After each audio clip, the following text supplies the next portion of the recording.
because he need a person that be with him, somebody can live with him.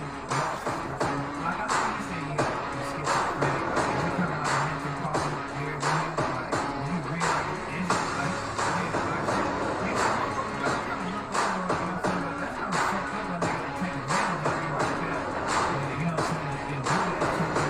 I mean, all these situations, I mean, why can't you be a quick fuck up? You know what I'm saying?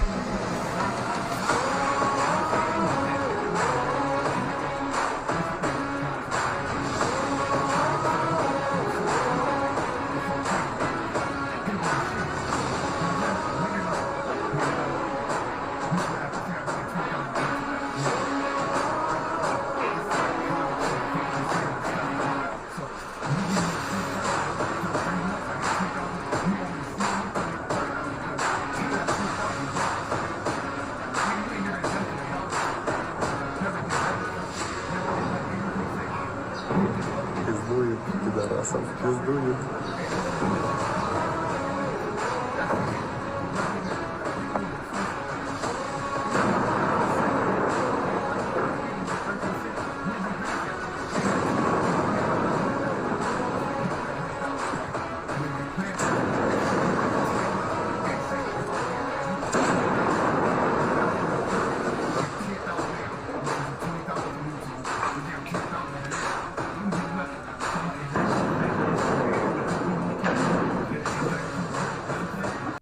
Welcome back to the Geopolitical Hub, where we're discussing the Russian invasion on Ukraine. We are on the, I believe, 101st day or 102nd day of the Russian invasion on Ukraine.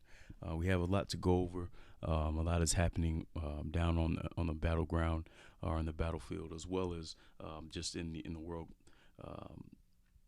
generally regarding the Russian invasion on Ukraine that may have some type of effect on the Russian invasion in Ukraine. First and foremost, there were some sources that leaked out that, through the DIA and the DNA, which are U.S. intelligence agencies, it basically stated that Vladimir Putin may be in some grave danger as far as his health is concerned. They reported that he had some intensive cancer treatments back in April, as well as a possible attempt on his life that happened back in March. These sources have been confirmed, and basically the mood in the White House is, basically he's on borrowed time at this point in time. They're really looking at Putin being on his way out, and that's basically where things stand with him, which they took a look at some things, just the different meetings he had, the meeting he had with Macron, how he had him at the end of the table, the other end of the table, the huge long table, which just maybe shows some mistrust. It's just also maybe he didn't want Macron to see some of the telltale signs that he might have been showing in reference to his bad health status. Another thing that kind of popped out, because when they make these determinations, they kind of like to have meetings with the certain leaders to see how they're actually acting. They can pick up on certain nuances, just body language and things of that nature, just kind of see where their confidence level is, if they're bluffing, if they're BSing or not. But in this case, of course, Putin was showing serious signs, especially with his meeting with Shoigu, who was previously the leader of the FSB. He was the leader of the FSB, I believe, and then he got demoted once things kind of went downhill, because I believe he was the individual who was he was responsible for actually passing on intel regarding the readiness of the Ukrainian army. And as you can see, what happened in Kiev, you kind of passed on the wrong intel. He kind of made it seem as if the Ukrainian populace was actually going to be welcoming to Russia, which that definitely wasn't the case. So he was kind of in a doghouse. But I'm pretty sure a lot of you seen the different photos or the actual meeting that they had, where Vladimir Putin was slouched over, his hands gripping onto the edge of the table. He just didn't look real stable, and they also referenced a lot of the recent photos of Putin lately with his bloated appearance. I know you've seen his bloated appearances, especially in his face. In his facial features, they just seem very bloated. He's not like his vigorous self, and normally they like to put out propaganda. So you think at this point in time, with all the rumors circulating, that he would actually go out and try to put out one of his shirtless videos, just to subside some of those rumors. But it doesn't seem like he's able to do that.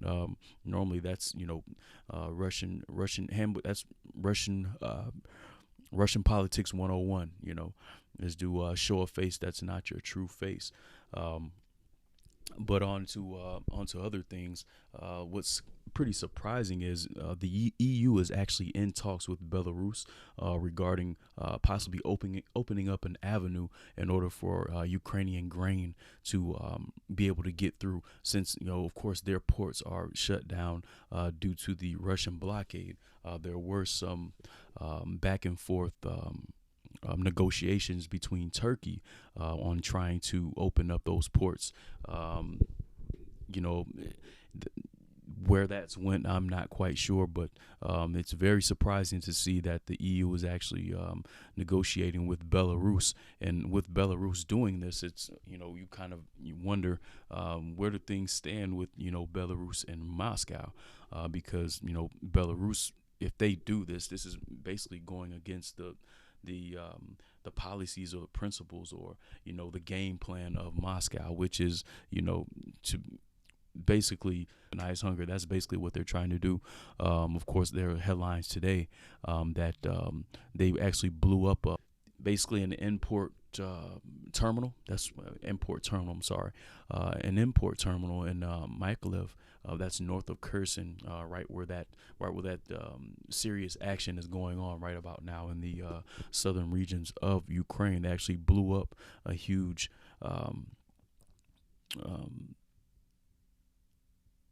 infrastructural unit. So that and they've been doing that all over the country. They've been hitting different silos, different grain silos, just basically just trying to destruct as much as they can and cause as much pressure on the international community as possible, because the grain supplies that they have. Ukraine right now has about 22 million tons of grain waiting to be exported. Since last year, the grain exports have went down 62%. So that kind of tells you the serious impact that they're having right now, especially down in those regions. That's where most of the agricultural cultivation goes on, down in Kherson.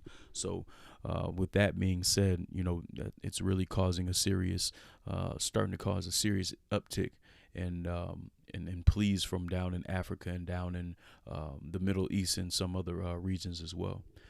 So we'll see how things go there. They're actually the Ukrainian ambassador to Turkey actually accused Turkey of buying the grain stolen from Ukraine by Russia, because Russia's been selling the grain out of Syrian ports. So they've been accused by the ambassador of actually buying grain from buying grain from Russia. Of course, the inflation problem that they have in Turkey, it's pretty serious. So we've all seen Turkey try to kind of put their metal into things. They're kind of trying to be a third party to kind of negotiate through. But with the recent accusations, I mean, I kind of see where maybe that the reasoning why that may be the spoils of war.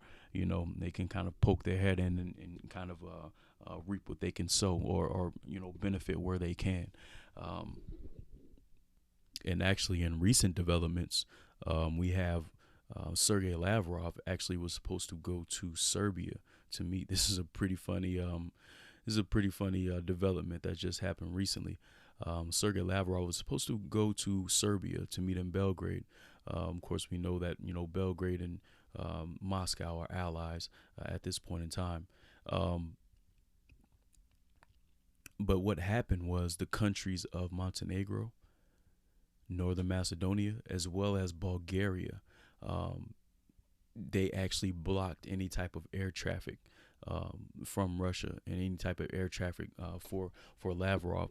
As you can see, Serbia is landlocked. So you say, how do you get into Serbia if you can't fly through any of these countries? So I just thought that was pretty hilarious. That in the 11th hour they kind of got in the way of those plans for them to go meet, because I'm pretty sure it was probably a pretty important meeting, seeing that Serbia is a collaborator with Russia. And elsewhere, the Dutch and the Germans, they are looking to develop a gas field up in the North Sea. Of course, we know the pipeline coming over from Russia over to Germany, that they kind of put a hold on, or basically they nixed it, they 86'd it. That pipeline is no longer a viable way to receive energy that was coming over to Germany. It was just basically the Nord Stream 2 project. Of course, there's also a Nord Stream 1, but that Nord Stream 2 project, I believe it was running right along here. There's a pipeline that was running right along here, either here or through here, going to Germany, going through northern Germany. But of course, with the recent developments of Gazprom, Russian oil giant, restricting gas or oil shipments to certain countries because of their resisting against paying for the Russian oil and Russian ruble. Russia basically were trying to make everyone pay for Russian gas, Russian energy, using the a conversion system where the notes would be converted over into Russian ruble. So since of course they didn't want to move forward with that due to the sanctions that the EU have put forward. Of course, Russia stopped shipments, and so you're kind of diversifying things right now. Actually, United States have been kind of negotiating with one of Russia's collaborators, or one of Russia's few allies in Venezuela. Of course, we know the situation down in Venezuela, but the U.S. have actually possibly decided to look the other way when it comes to Russian shipment. Venezuelan shipment to the EU. There's a few. I believe Spain is basically has a an oil field, as well as someone else. I forget what the other EU country was, but basically the oil fields are ran by them. But of course it's in Venezuela, and Venezuela will profit from that. Of course, we know the situation down with Maduro and Venezuela, and also some other developments in the energy sector. France is also in talks with the UAE to diversify their energy from Russia, and also, of course, talks with Saudi Arabia, with the United States, as far as increasing their increasing their output. Saudi Arabia now is kind of warming up to possibly being able to do that. Of course, we know that when Biden came into office, his policy towards Yemen caused a rift or a stick in the spoke when it comes to the relationship between Saudi Arabia and United States, as well as the assassination or the murder of Jamal Khashoggi. Of course, you know about Jamal Khashoggi, who was I believe, New York Times reporter or Washington Post reporter, one of the two, Saudi Arabian reporter. He had links to Saudi Arabia. He was Saudi Arabian, and went into, I believe, the Turkish consulate, and Prince bin Salman had him killed, just based on, of course, some of his beliefs. And also, Russia loses two more generals. So that's General number 13 and General number 14, Lieutenant General Berdnikov and Major General Kutuzov. This is a telltale sign of Russian communication lines as well as Russian logistical lines and just being in tatters. Really is showing that they really don't have control over the men, and that they really have to get the generals very close to the front lines in order to relay orders. This is also probably a situation based off of the lack of equipment, because there have been gripes actually from some of the units, some of the Russian units, stating that they don't have great comms. Their comms aren't encrypted, so it's been very easy for signal to get intercepted, for possibly certain attack plans to get intercepted, making it a lot crazier on the ground for the Russian forces moving forward. In the the actual Foreign Legion had 4 individuals pass away from foreign countries outside of Ukraine, from Netherlands, Australia, Germany, and France. Those guys are fighting with the Foreign Legion. A lot of individuals from the Foreign Legion, they're actually ex SAS or ex Special Forces fighters. You're normally not just normal troops that might have had some time in the armed forces where they're from. They're a lot of times they're individuals who have been all over, and they have a lot of combat experience. Certain, like I said, SAS, Special Forces, Rangers, just different special groups all over the world, that for whatever reason they wanted to come fight. Maybe they just still had that itch, because I'm pretty sure some of you ex-vets, some of you vets know about the itch.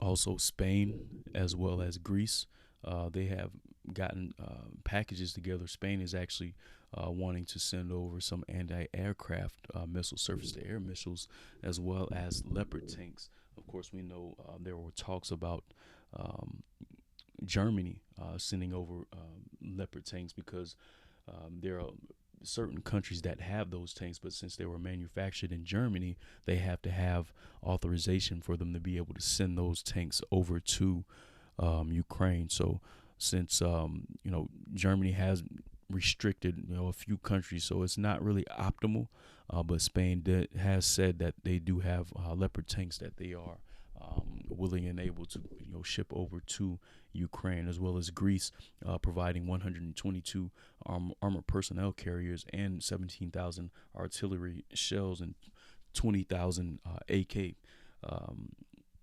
Kalashnikovs, so AK-47. So I mean, that's a pretty big package for a small country like Greece, especially. High influx, 17,000 artillery rounds. Seeing that this is an artillery battle, this is definitely an artillery battle. They're kind of comparing it to World War I, World War II. You see the trench systems, the different trench systems, and that's basically what it is. It's just artillery, king of battle, going back and forth. Looking at the map here, we're just going to get into the maps and just discuss what exactly is going on the ground. I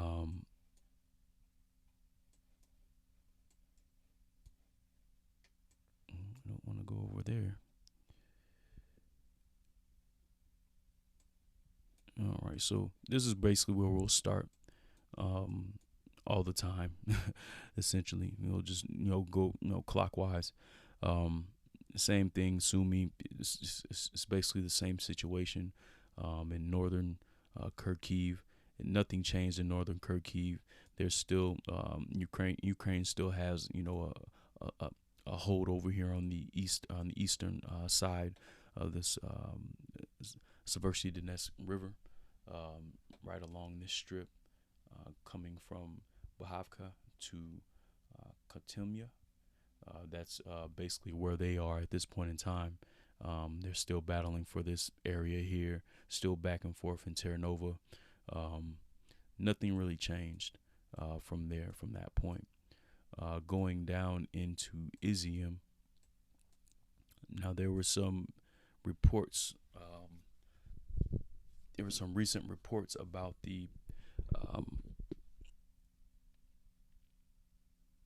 some possible counteroffensive. I'm not sure. There hasn't been any details, but what they were saying is that the Russian forces were so anxious because right now they're right about here. They're pushing down right here, and this is basically where they're standing at this point. There is some high ground here. They're pushing. The Russian forces are pushing down, coming from this area. They have captured all of these towns along the Severodonetsk River. Of course, Lyman, they overran Lyman a few days ago. But what's going on here is that there is some high ground here, which they're trying to hold. Of course, what's going to happen, I mean, this is the backstop. Once what I believe that, the Ukrainian forces are trying to do is I believe they're just trying to bleed the Russian forces out at every chance, because a lot of times they're fighting very, very, very inexperienced, under-equipped, under-trained soldiers, which I don't really know if you can really call them soldiers. They're conscripts. They're just individuals that are fighting for a check from poor regions out in Dagestan area of Russia, as well as the far east of Russia. You see plenty of conscripts and reservists that are pulled from those poor areas out in the far east, as well as down in Dagestan. But right now, that's where they're pushing. In Svitahurst, I'm not sure. But basically what the plan is to, deal as much damage as they can deal, and then kind of bail out behind the Severodonetsk River, bail out and go to the other bank. That's essentially kind of the game plan. The same thing that, they did in Lyman. And same thing of course, that they did over in Severodonetsk, which we'll get to that region. But right now in this area, what's essentially happening is this is where they most bailed out to these cities here. Of course, you have the Severodonetsk River. Right now, they stated that Stary Caravan was taken by the Russian forces, but I've been hearing some reports that, they're still battling for that area. So at this point in time right now, this is where the Russian troops are. Of course, Severodonetsk River, this is essentially what they have to cross, and they're actually about to try to cross that again. But as you know, this is where the river crossings initially were attempted, right along here. And then in Bilohorvika, as we said, of course, this is the area that's hot. This is the area where we wanted to get to, where actually Russian forces were pushed nearly completely out of the city of Severodonetsk. They're back to basically where the previous lines were, where they had the northeastern corner of the city, I believe, right up in here where that hotel was. This is basically where the lines are again. They're saying now this is basically where the lines are again, that they've ejected them from the city. They've actually pushed them out of these two cities as well. Medokine, they've pushed them all the way out of Medokine. They've taken over Medokine. And I believe there's some fighting along Voronov. I'm not sure if they pushed them out of Voronov. They might have, but there's just some fighting in this area. But that is very significant that, just maybe 24 hours ago, 24 to 36 hours ago, it was showing as if, Ukrainian forces were all the way out of Severodonetsk. But I just really found it very, very, very weird, because it was all of a sudden it was going to be nothing but hard fighting, street to street fighting. And then all of a sudden, Russian troops have taken over nearly all of Severodonetsk. So it just really didn't make sense to me. The timeline didn't make sense. I expected them to be there for a while. I really expected them to be there for a while. But what was happening is that they were really setting them up. They were really setting them up. A lot of the troops fell back to here, Lysychansk. If you know about Lysychansk, you know that this here, if you're in this city, this is on a hilltop. This is on a complete hilltop. It sits on a hilltop. It sits above Severodonetsk. So if you're here, you can see all of Severodonetsk. I believe this is 100 meters higher than Severodonetsk. I believe it's roughly 100 meters higher than Severodonetsk. So if you can imagine what happened, they dropped back and put some artillery teams here, and now they sucked them in because they were just over in this western region. And then they sucked all of their troops in. I believe those troops were from the second army. I believe it's the second army. I'm pretty sure that's what pretty sure the second Army Corps, which is basically just reservists. That's all it is, reserves. They pulled the Wagner group, as well as any other special forces or regular troops that they had in the city center, and they bolstered them with nothing but conscripts, basically conscripts, reservists, very inexperienced individuals. And like I said, the individuals that are fighting in here, the Foreign Legion is fighting. The Foreign Legion, like I said, they're made up of a lot of individuals who are part of, special forces or special operations in other countries. So those guys are trained efficiently, and I'm pretty sure, it was. I'm pretty sure it was a diversion tactic, basically bringing them in, sucking them all the way in, and bringing them all the way into artillery range in order for artillery to be dropped on them, causing severe casualties. At this point in time, I mean, who knows what's going on at this point now. Those are the last developments that I've heard, is that they're right back to where they were maybe 3 to 4 days ago when they had when they were at the bus stop. They're just in other areas. Of course, we know in area of POPASNA, they're trying to push out and cut off this particular road, because it is a supply valve going into Severodonetsk in the Lysychansk region. They're actually trying to assault here. Just recently, in the past few hours, there was a few assaults here, them trying to come over.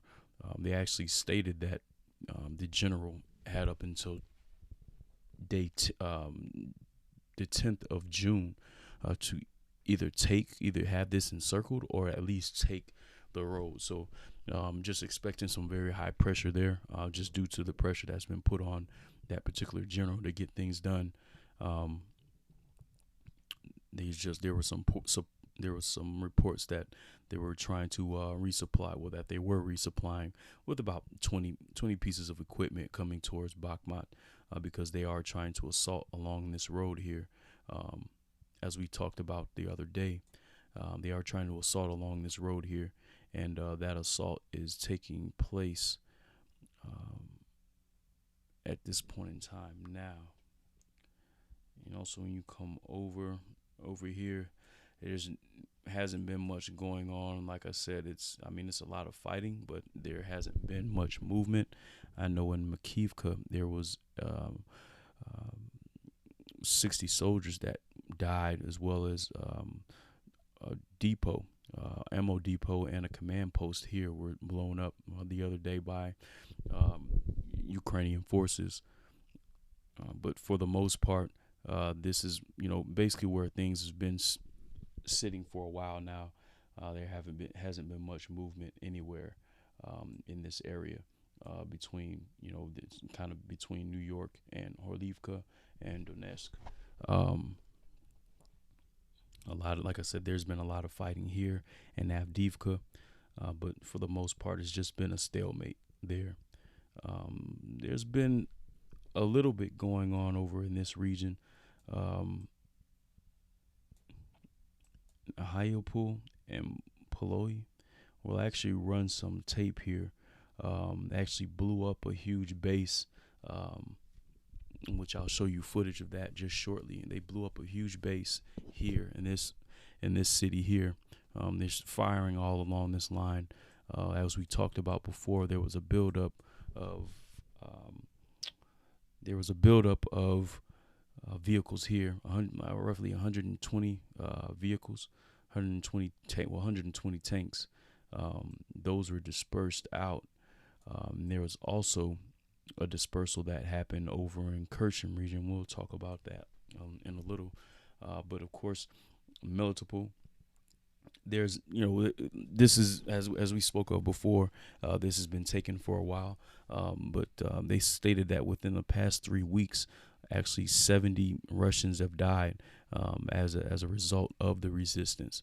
So basically, partisans or sympathizers with the Ukrainian cause, they are, targeting individuals, targeting soldiers, targeting Ukrainian traitors.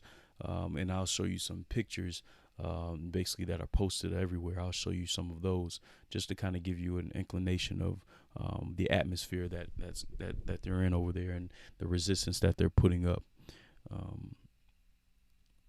Over in Kherson, there's a lot that's been going on, especially along the line in Kherson. There's been a lot that's going on along this line in Kherson. The Mykolaiv and the Kherson border, of course, as we spoke of previously, and Davidid Brid. That's where they did a crossing basically from here. They've been applying pressure from here, and they basically took this triangle from here all the way over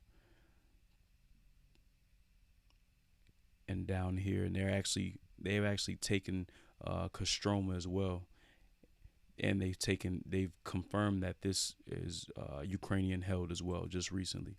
So they've carved out a good portion. Here where they're tearing away at the front of the Russian forces. So that is the update for today. Tune in tomorrow. I will definitely dig into different developments that I'm very interested to see what actually happens in Severodonetsk. So just leave your feedback, like, comment, and subscribe, and we'll see you tomorrow.